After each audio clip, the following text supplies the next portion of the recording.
Bonjour chers camarades, bonjour chers amis, bienvenue dans cette nouvelle formation. Aujourd'hui nous allons voir comment utiliser la fonction rang sous Excel.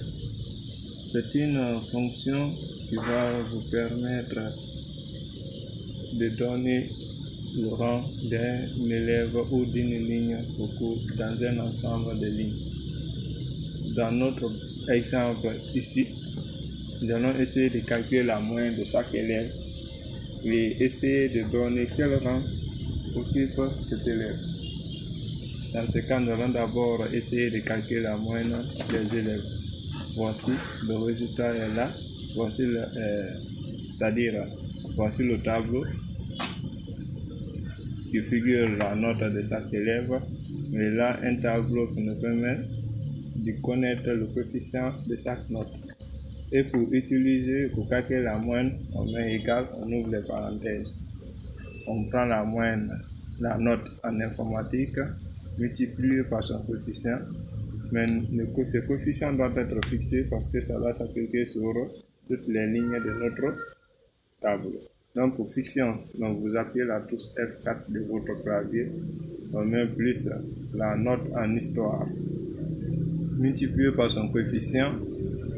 Et ça aussi on doit fixer, plus la note en EPS multiplié par son coefficient, on fixe, plus la note en biologie multiplié,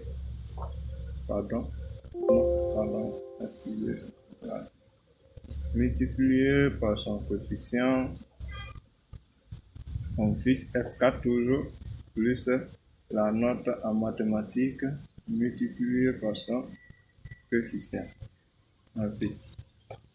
Et là, on a fini de faire la somme des notes tout en les multipliant par les coefficients respectifs.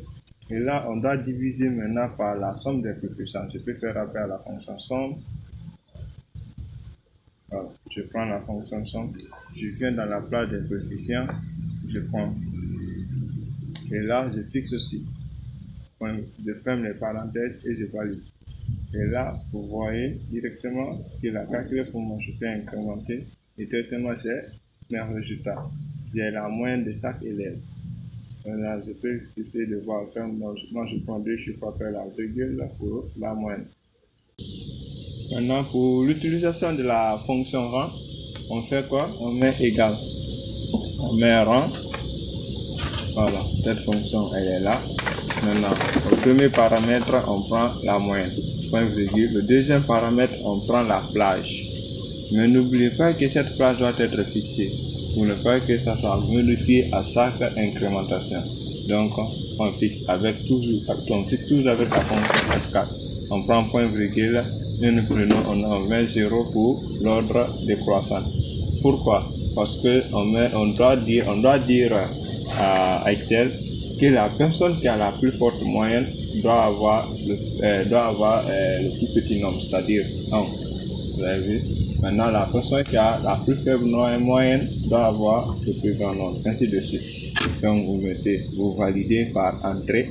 Et là, vous voyez que la première personne qui est là est le premier. Donc, j'essaie d'incrémenter et ainsi de suite. La dernière personne qui est là est le deuxième. Donc, c'est cette personne qui a eu la deuxième plus forte moyenne. Et ce dernier est le troisième. C'est bon. Maintenant, arrivé ici, vous pouvez essayer maintenant de trier maintenant votre tableau pour faire l'ordre. Voilà, je viens de sélectionner ça. Voilà, je prends des trier.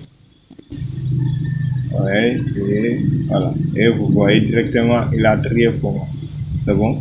Alors, je peux essayer de déplacer le rang qui est là. J'envoie ça au début. Voilà. Et c'est ce qu'il y a là. Et on a rang, premier, deuxième, ainsi de suite. C'est bon? Et la moyenne est là. Celui qui est premier, celui qui est deuxième. Et si vous voulez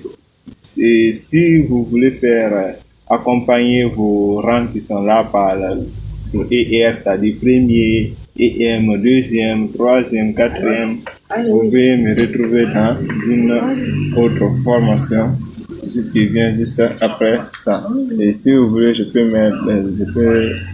essayez, vous écrivez dans les commentaires si vous avez besoin d'une autre formation concernant la concaténation, des choses comme ça. Et merci, à plus tard.